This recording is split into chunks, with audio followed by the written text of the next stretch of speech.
2025-2026 eğitim öğretim yılında Milli Eğitim Bakanımız tarafından okullarda tek tip kıyafet zorunlu getirildi.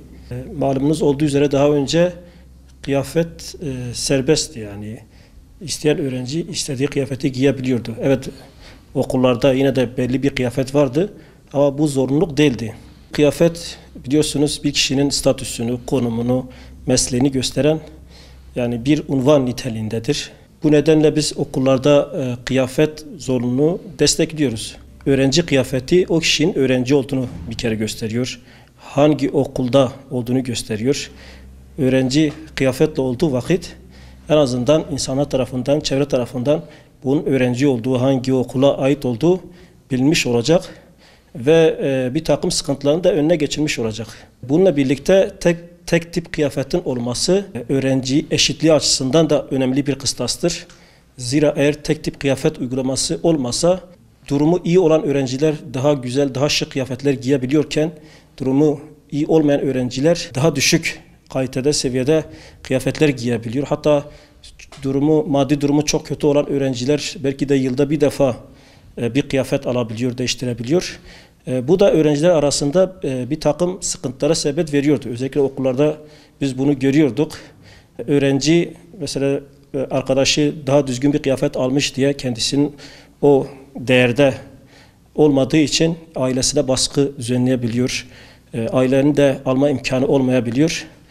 Bu nedenle okullarda tek tip kıyafet uygulamasının yerinde bir karar olduğunu, önemli olduğunu ve eğitim öğretim kalitesini artıracağını da düşünüyoruz.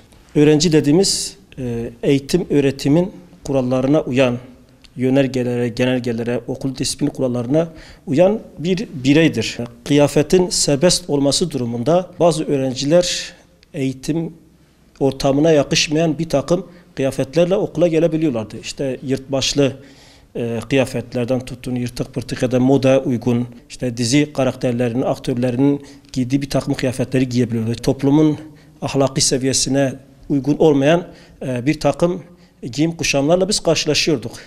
Ve bu da toplumda bir takım sıkıntılara sebep verebiliyordu. Öğrenciler arasında bir takım hoşnutsuzluklara sebep verebiliyordu. Disiplinin sağlanması açısından da sıkıntı yaşayabiliyorduk. Malumunuz olduğu üzere disiplin yönetmeninde öğrencinin kılık kıyafetinin düzgün olması, okul ortamına uygun olması ile ilgili bir madde de vardır.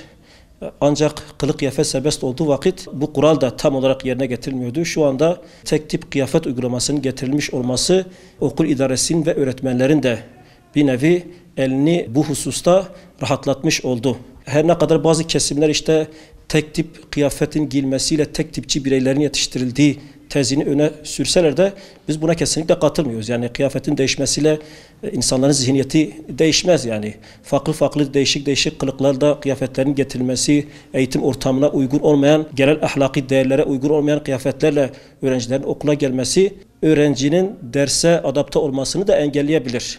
Onun için tek tip kıyafet yönetmenliğine biz kesinlikle karşı değiliz ve bu yönetmeni destekliyoruz. Bakanımıza da bu yönetmelikten dolayı biz teşekkür ediyoruz. Zira öğrencilerimiz arasındaki bu eşitsizlik de ortadan kalkmış oldu. İşte sosyoekonomik durumundan dolayı değişik kılıklarda, kıyafetlerde gelen öğrenciler bir dengesizlik, bir düzensizlik de oluşturabiliyordu. Bunun da önüne geçilmiş oldu. Tek tip kıyafetin tek tip birey yetiştirileceğini kanaatinde değiliz. Hatta bireylerin daha sağlıklı bir eğitim ortamında ders göreceklerini düşünüyoruz. Ve bu husus öğrencinin başarısını da artıracaktır.